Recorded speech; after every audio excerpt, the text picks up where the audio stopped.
ஈரானுக்குள்ள America தாக்குதல் நடத்துச்சு. அதுல எந்தெந்த இடங்கள், எப்பேர்ப்பட்ட தாக்குதல் அப்படிங்கிறத கடந்த வீடியோல போட்டிருக்கோம். பார்க்காதவங்க பார்த்துருங்க. இப்ப பதிலுக்கு ஈரான் அமெரிக்காவோட நிலைகள்லையும் இஸ்ரேல் மீது தாக்குதல் நடத்தியிருக்கு.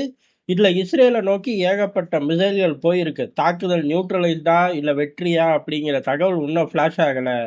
ஆனா இந்த பக்கம் அமெரிக்காவோட பேஸ்கள் எல்லாத்த நோக்கியுமே ஏறக்குறைய ஈரான் தாக்குதலை ஆரம்பிச்சிருச்சு. உதாரணத்துக்கு பக்ரைன் ஆகட்டும், குவைத் ஆகட்டும், சவுதி ஆகட்டும், அதே மாதிரி யுஏஇ பகுதிகள்லையும் ஏகப்பட்ட மிசைல்களை தட்டி விட்டார்கள். அந்த பகுதி முழுக்க ரணகலமா இருக்கு. ஈரானுக்குள்ள நடக்கக்கூடிய விவகாரங்கள் ஃபுட்டேஜஸா இன்னும் வெளியில வரல. காரணம் என்ன அப்படின்னா, ஈரானுக்குள்ள இன்டர்நெட் தடைபட்டிருக்கு. அதனால தகவல் தொடர்பு முடங்கி இருக்கு. அங்க இருந்து ஃபுட்டேஜஸா ரிலீஸ் ஆகல.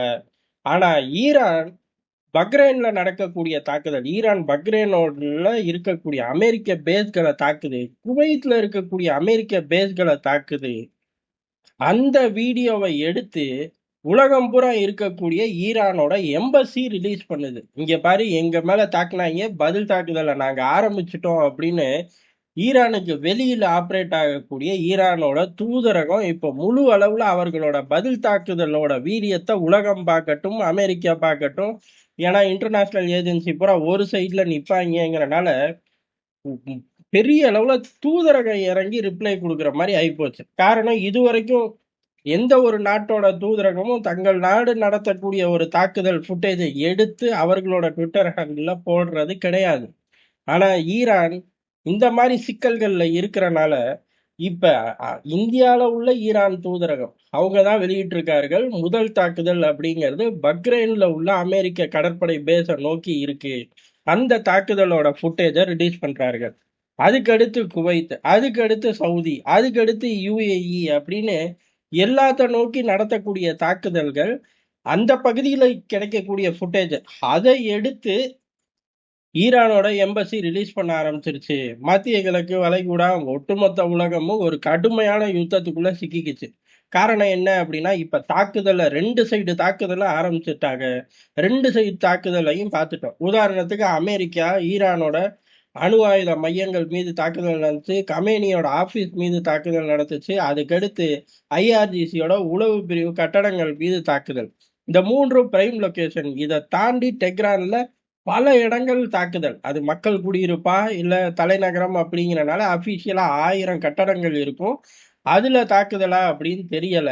ஆனா இழப்பு அப்படின்னு சொல்லி, உயிரிழப்பு ஜாஸ்தி அப்படின்னு சொல்லி பெரிய அளவுல ஈரானியர்கள், ஈரானுக்கு வெளியில இருந்து செயல்படக்கூடிய அவர்கள் இப்ப வெளியிடுறார்கள். இது அமெரிக்காவோட தாக்குதல்.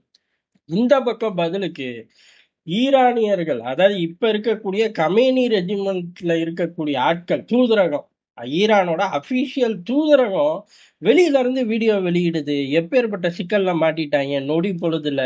இங்க பாரு, வெற்றிகரமா நாங்களும் தாக்குதல் ஆரம்பிச்சிட்டோம் அப்படின்னு. அந்த தாக்குதல் சிக்கலான தாக்குதல் தான். காரணம், பக்ரைன், குவைத், சவுதி அப்படின்னு எண்ணெய் வளங்கள்ல மிதக்கக்கூடிய நாடுகள்.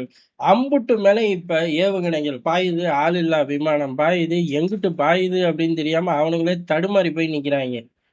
ஏற்கனவே ஆயில் விவகாரம் பெரிய அளவு கை கொடுக்கலங்கிறனால தான் சவுதி ஏகப்பட்ட ப்ராஜெக்ட் எல்லாம் நிறுத்தி வச்சிருக்காங்க. இந்த சண்டையில ப்ராஜெக்ட்னு பேப்பர்ல எழுதி ஜோப்ல வைக்க சொல்லிடுவாங்களோன்னு பட்டத்து இளவரசர் பதறி போயிருப்பார். இது பத்தாதுன்னு யுஏஇ அவங்க மீதும் பெரிய அளவு தாக்குதல். அதாவது அங்க உள்ள அமெரிக்க பேஸ்கள் மீதும் தாக்குதல். நடு பகுதிகள்ல நியூட்ரலைஸ் செய்யப்படுது. இப்ப அங்க டூரிஸ்ட் உட்காருவானா இல்ல கச்சா எண்ணெய் வர்த்தகம் தான் சிறப்பா நடந்துருமா அப்படின்னு கேட்டா, இன்னைக்கோட முடிஞ்சிட்டா எதுவும் பிரச்சனை கிடையாது. நாட்கள் இழுக்க இழுக்க ஒரு 12 நாள் யுத்தம் அப்படின்னு வந்தா கூட 12 நாள் முடிஞ்சதுக்கு அப்புறம் ஏறக்குறைய ஒரு 12 மாசத்துக்கு உலகம் ஸ்ட்ரகிள் ஆகி விட்டுருவாங்க. அப்பேற்பட்ட சூழ்நிலையில உலகம் சிக்கிக்கிச்சு.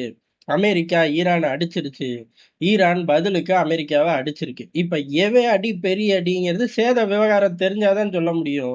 அந்த விவகாரம் வரும் நேரங்கள்ல வெளியாகும். இஸ்ரேல் கடுமையான ஒரு யுத்த காலத்துக்குள்ள போயிட்டாங்க. அவனுங்களை பொறுத்த வரையும் பிரச்சனை இல்லை. அங்க சின்ன ஊரு, எல்லாமே தயார் நிலையில இருக்கும். இப்ப ஈரானை பொறுத்தவரை இஸ்ரேலை நோக்கி அடிக்கணும். இந்த பக்கம் அமெரிக்க பேஸ்களை நோக்கி அடிக்கணும். இன்னும் அமெரிக்க போர்க்கப்பலை நோக்கி அடிச்சார்களா இல்லையாங்கிற தகவல் இன்னும் வரல.